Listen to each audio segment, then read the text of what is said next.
Generally, I'm really not a fan of unboxing videos. I mean, why do you want to watch somebody unwrapping their latest toy?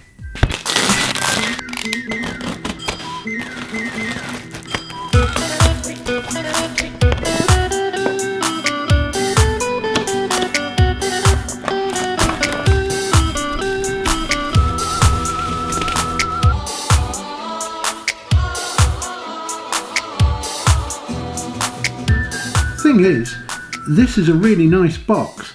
I'd have no problem throwing this in the back of the van and using it straight away. I hate it when you buy a new bit of pro kit and then have to spend more money just on a case to put it in. But this box gives a really good first impression.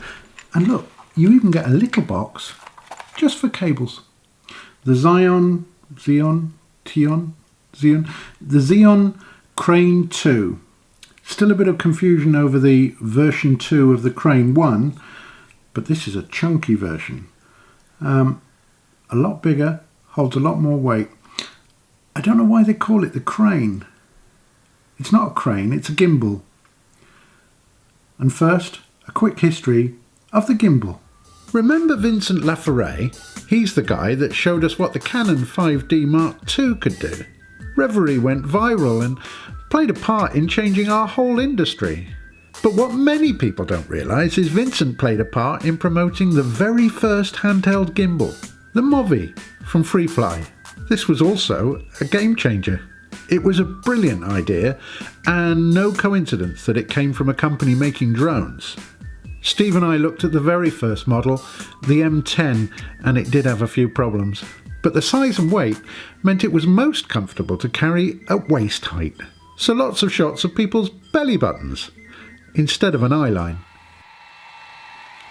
If you think about it, anyone carrying a drone while it's powered on could have invented the handheld gimbal, but the problem from Freefly and the M10 is they wanted £10,000 for that one. What were they thinking? The Movi was a brilliant idea, but Freefly couldn't patent it.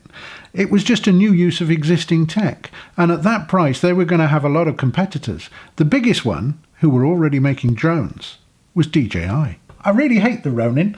It also comes in a lovely box, but it takes you an age to get it out of the box. Directors keep asking for it, but to be honest, by the time you've got it rigged, they've usually lost interest. You can't even put it down without the stand, and if it's not balanced perfectly, it does have a tendency to stutter.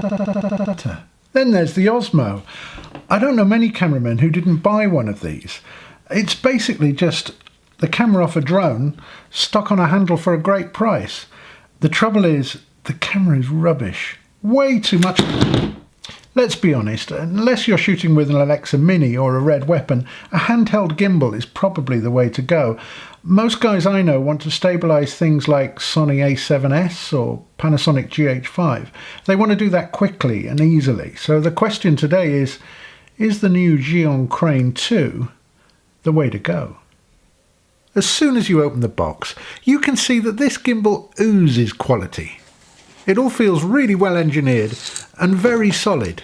The aluminium handle unscrews and the 3 rechargeable batteries slip straight inside. These give you 6,000 milliamp hours of power, which Zhiyun claim is up to 18 hours of runtime. This should easily cover a whole day of shooting, but it's worth remembering the better you balance the camera, the longer the runtime you'll get. There's a standard tripod thread on the bottom of the handle, and the supplied aluminium tripod screws straight on the bottom, giving you something to balance with. A really nice touch is that the quick release plate for mounting the camera is actually compatible with standard Manfrotto type plates. So if you need to put your camera on and off of tripods during the day, it could be a lot quicker. So let's see how quickly we can balance this thing.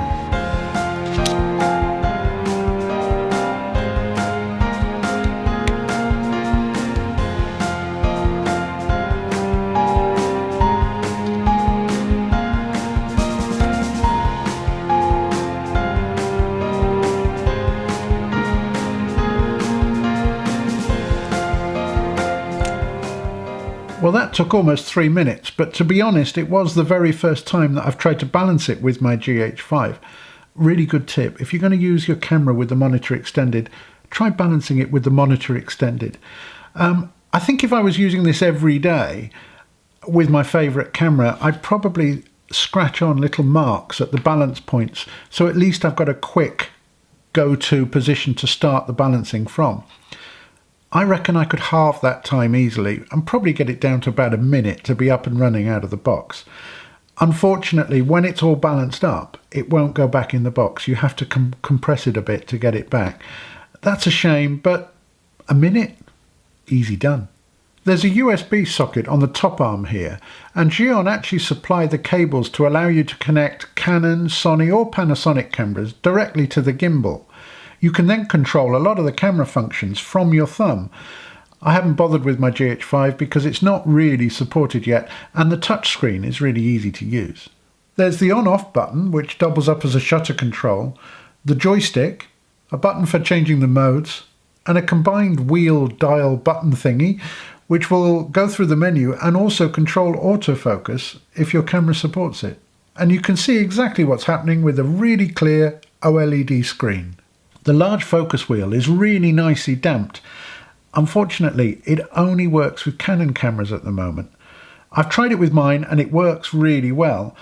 In the menu, you can see there's choices for Sony and Panasonic cameras, so maybe the firmware will come for those soon.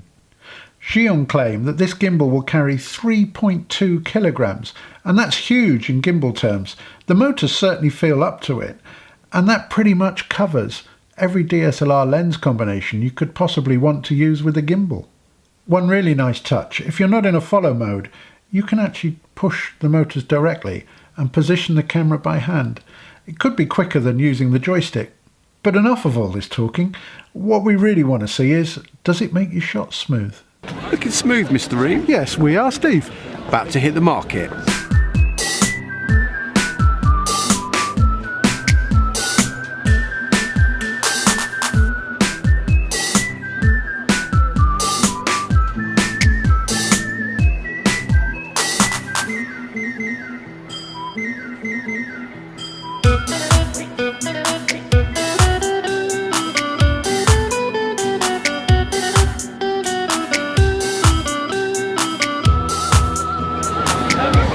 This is a 3-axis gimbal.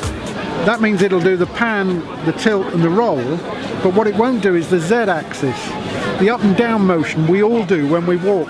So you want to see the walk? Okay, the walk is slightly bent knee, a little bit weird, but keep the pace. Okay, I'll wait for them to go. Ready?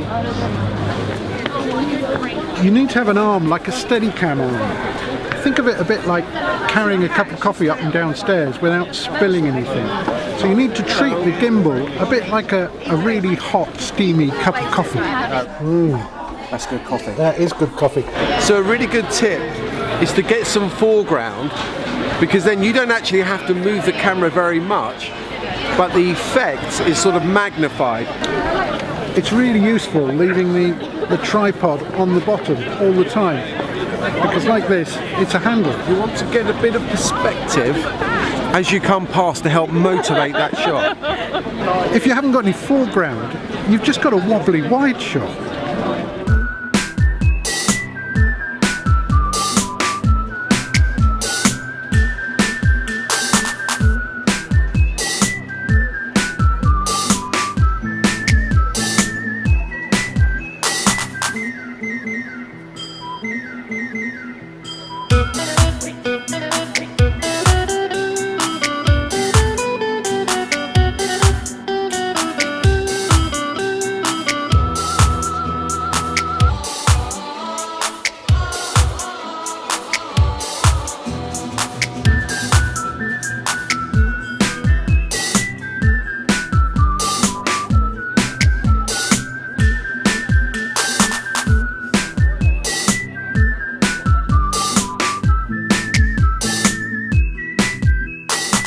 Well, I think it's obvious that you need to practice your smooth moves before you get really good with a handheld gimbal.